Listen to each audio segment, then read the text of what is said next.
The advantages and disadvantages of organic internal growth. The first advantage is that organic growth can be less risky, as you're expanding out a brand that is already successful, meaning you know it has the potential to be successful with an increased product range and in new markets.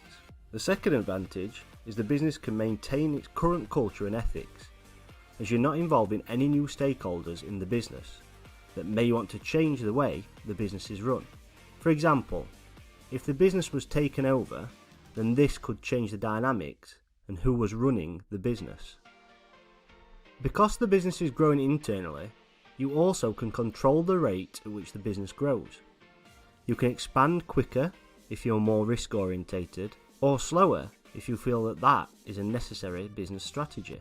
Basically, you have more control than you would have if you were growing inorganically, where there may be investors that want a return on their investment and can therefore put pressure on the business to grow more rapidly.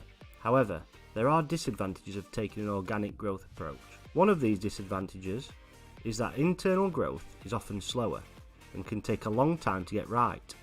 Developing new products and entering new markets takes time, and it can often be quicker to buy out a competitor. Facebook took this approach with Instagram. They didn't need to develop any new technology, as they just inherited everything Instagram had once they'd purchased it, which is much quicker than innovating from scratch. Another disadvantage is that the business may miss out on opportunities for more ambitious growth when only growing organically. For example, if a business was to merge, they can pool their resources, such as their locations, staff and marketing, to accelerate their combined growth, rather than trying to compete and grow as individual entities.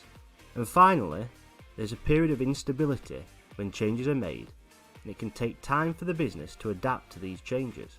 For example, when expanding overseas, the business will have to adapt to their local environment and work with new stakeholders, such as suppliers, and may have different ways of working than they are used to. It will take a business time to adapt to these new ways of working and new cultural norms in the new markets they're operating in. Overall, it's become evident that there is certainly a place for an organic growth strategy in businesses of all sizes.